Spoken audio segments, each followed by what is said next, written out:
Hello everyone, welcome to this important video.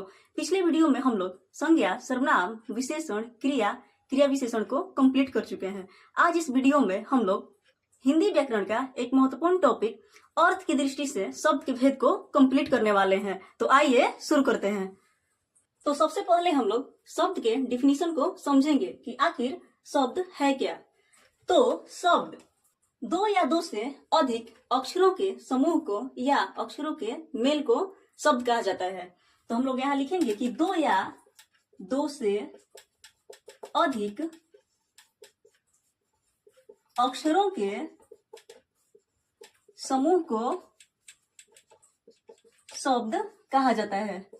शब्द कहा जाता है। जैसे हम लोग एग्जाम्पल में लिखेंगे, जैसे विद्यालय, कलम।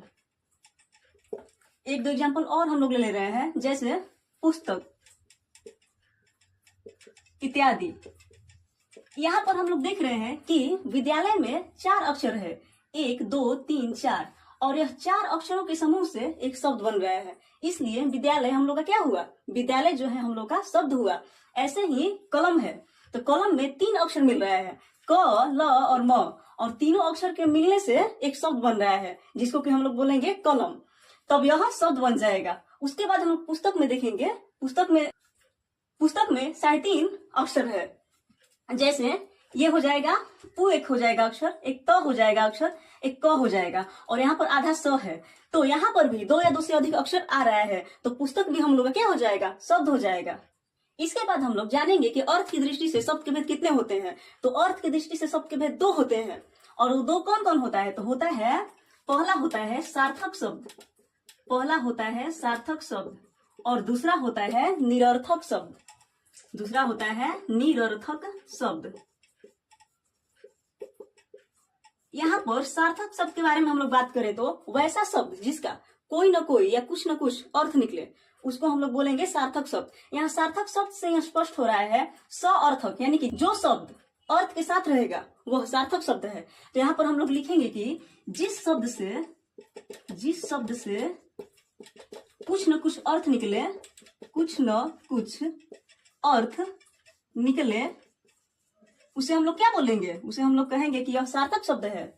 कुछ न कुछ अर्थ निकले, उसे सार्थक शब्द कहा जाता है, उसे सार्थक शब्द कहा जाता है।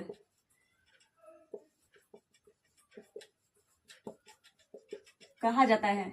जैसे हम लोग लिखेंगे, जैसे कलम, उसके बाद हम लोग ले रहे हैं पाठशाला, उसके बाद हम लोग ले रहे हैं पानी इत्यादि। यहाँ पर हम लोग देख रहे हैं कि कलम में, कलम जो है यह सार्थक वर्ड है, क्योंकि कलम से हम लोग लिख सकते हैं। पाठशाला भी जो है यह भी सार्थक शब्द है, क्योंकि पाठशाला में हम लोग जाते हैं, या पाठशाला में टीचर लोग पढ़ाते हैं, या बच्चे स्कूल जाते हैं। यहाँ पर पानी, पानी जो कि हम लोग पीते हैं, यह भी एक सार्थक शब्द है इत्यादि। इसके बाद हम लोग निरर्थक शब्द को समझ ले रहे हैं कि आखिर निरर्थक शब्द है क्या। तो यहाँ पर हम लोग लिखेंगे कि जिस शब्द का कोई अर्थ न निकले, जिस शब्द से ये क्या हो जाएगा, से कोई अर्थ न निकले, कोई अर्थ न निकले, उसे निरर्थक शब्द कहते हैं, उसे निरर्थक शब्द कहते हैं, निरर्थक शब्द कहते हैं। जैसे लकम, हम लोग इसमें से ले रहे हैं लकम, उसके बाद हम लोग ले रहे हैं नीपा इत्यादि। यहाँ पर हम लोग देख रहे हैं कि लकम, लकम का कोई अर्थ ही नहीं निकल रहा है कि आखिर लकम है क्या। नीपा, नीपा का कोई अर्थ ही नहीं निकल रहा है कि आखिर नीपा है क्या। इसलिए यह क्या हो गया, यह निरर्थक शब्द हो जाएगा। आशा करती हूँ आप लोगों को शब्द, सार्थक शब्द, निरर्थक शब्द के बारे में समझ में आया होगा।